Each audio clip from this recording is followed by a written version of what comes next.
പെട്ടെന്നൊരു ചിക്കൻ ബിരിയാണി ഉണ്ടാക്കണമെങ്കിൽ ഇത് ഇങ്ങനെ ഒന്ന് ട്രൈ ചെയ്ത് നോക്കൂ. ഒരു ഗ്ലാസ് ജീര റൈസ് എടുത്ത് വെള്ളത്തിലിട്ട് വയ്ക്കാം. ഇതൊരു 15 മിനിറ്റ് അവിടെ ഇരിക്കട്ടെ. ഇനി നമുക്ക് ചിക്കൻ എടുത്ത് ഒരു സ്പൂൺ മുളക് പൊടിയും ഒരു ചെറിയ സ്പൂൺ അളവിൽ കുരുമുളക് പൊടിയും കുറച്ച് മഞ്ഞൾപ്പൊടിയും ഒരു 2 സ്പൂൺ തൈര് ഒഴിച്ച് നന്നായി ഞെടി ഒരു 15 മിനിറ്റ് ഫ്രിഡ്ജിൽ വെക്കാം. ഇനി ഒരു 3 മീഡിയം സൈസ് സവാളയും 2 പച്ചമുളകും ഒരു തക്കാളിയും കുറച്ച് ഇഞ്ചിയും വെളുത്തുള്ളിയും പുതിനയിലയും മല്ലിയിലയും കറിവേപ്പില ഉണ്ടെങ്കിൽ അതും കൂടി എടുക്കാം. ഇനി ഇതൊക്കെ ഒന്ന് അരിഞ്ഞെടുക്കാം. ഇതിലൊരു സവാള വറുക്കാനായിട്ട് അരിഞ്ഞ് മാറ്റി വയ്ക്കാം. ഇഞ്ചിയും വെളുത്തുള്ളി ഒന്ന് ചതച്ചെടുക്കാം. ഇഞ്ചിയും വെളുത്തുള്ളിൻ്റെ ഇതുപോലെ ഒന്ന് ചതച്ച് വയ്ക്കാം. ഇനി മസാലയ്ക്കായി പട്ടയും ഏലക്കയും ഗ്രാമ്പൂവും പെരുജീരകവും കൂടി എടുക്കാം. കുക്കർ ഒന്ന് ചൂടായി വരുമ്പോൾ അതിലേക്ക് എണ്ണ ഒഴിച്ചു കൊടുക്കാം. ഇനി അതിലേക്ക് നമ്മൾ എടുത്തു വച്ചിരിക്കുന്ന മസാല ചേർത്ത് കൊടുക്കാം. ഇനി ഈ മസാലയൊക്കെ ഒന്ന് ചൂടായി വരട്ടെ. ഇനി അതിലേക്ക് നീളത്തിൽ അരിഞ്ഞു വച്ചിരിക്കുന്ന സവാള ചേർത്ത് കൊടുക്കാം. ഇനി അതിലേക്ക് ആവശ്യത്തിന് ഉപ്പും കൂടി ഇട്ട് കൊടുക്കാം. ഇനി ഈ സവാളയൊക്കെ ഒന്ന് നന്നായി വാടി വരട്ടെ.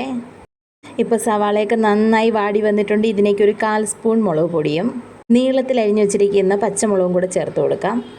ഇനി മുളക് പൊടിയുടെ പച്ചമണം മാറുന്നതുവരെ ഒന്ന് വഴറ്റി കൊടുക്കാം. ഇനി അതിലേക്ക് ഫ്രിഡ്ജിൽ വച്ചിരിക്കുന്ന ചിക്കൻ എടുത്ത് ഇട്ട് കൊടുക്കാം. ഇനി ഏകദേശം ഒരു 10 മിനിറ്റ് വെയിറ്റ് ചെയ്യാം. ഇടയ്ക്ക് ഇതുപോലെ ഇളക്കി കൊടുക്കാം. ഇനി ഇതിലേക്ക് ചതച്ച് വച്ചിരിക്കുന്ന ഇഞ്ചിയും വെളുത്തുള്ളി പേസ്റ്റ് ചേർത്ത് കൊടുക്കാം. ഇനി ഒരു 2-3 മിനിറ്റ് ഒന്ന് ഇളക്കി കൊടുക്കാം. ഇനി ഇതിലേക്ക് കട്ട് ചെയ്ത് വെച്ചിരിക്കുന്ന തക്കാളി ചേർത്ത് കൊടുത്ത് ഇതിനെ ഒന്ന് നന്നായി വഴറ്റി കൊടുക്കാം. ഇനി ഇതിനെ ഒന്ന് മൂടി വെച്ച് വേവിച്ചെടുക്കാം. ആ തക്കാളിയൊക്കെ ഒന്ന് വെന്ത് വരട്ടെ. ഇപ്പോൾ തക്കാളിയൊക്കെ ഒന്ന് വെന്ത് വന്നിട്ടുണ്ട്. ഇനി ഇതിലേക്ക് കഴുകി ഊറ്റി വെച്ചിരിക്കുന്ന അരി ചേർത്ത് കൊടുക്കാം. ഇനി ഇതിനെ നന്നായി ഒന്ന് ഇളക്കി യോജിപ്പിച്ച് കൊടുക്കാം. ഇനി ഇതിലേക്ക് വെള്ളം ചേർത്ത് കൊടുക്കാം. ഞാനിവിടെ 1 ഗ്ലാസ് അരിയാണ് എടുത്തിരിക്കുന്നത്. അതുകൊണ്ട് തന്നെ 2 ഗ്ലാസ് വെള്ളമാണ് ചേർത്ത് കൊടുത്തിരിക്കുന്നത്. ഇനി ഇത് നന്നായി ഒന്ന് ഇളക്കി കൊടുക്കാം. ഇനി ഉപ്പൊന്ന് നോക്കിയതിന് ശേഷം ഉപ്പില്ലാന്നുണ്ടെങ്കിൽ ഉപ്പും കൂടെ ചേർത്ത് കൊടുക്കാം. ഇനി ഇതിനെ അടച്ചു വെച്ച് ഒരു ഫിസിൽ വരുന്നവരെ ഒന്ന് വേവിച്ചെടുക്കാം. ഇപ്പോഴത്തെ ആവിയൊക്കെ പോയി ഏകദേശം ഒരു 3/4 മണിക്കൂറായിട്ടുണ്ടാവും. ഇനി ഇതൊന്ന് തുറന്ന് നോക്കാം. ഇനി ഇതിലേക്ക് എണ്ണയിൽ വറുത്ത സവാളയും നെയ്യിൽ വറുത്ത അണ്ടിപ്പരിപ്പും മുന്തിരിയും കൂടെ തന്നെ മല്ലിയിലയും പുതിനയിലയും കറിവേപ്പിലയും കൂടി ഇട്ട് കൊടുക്കാം.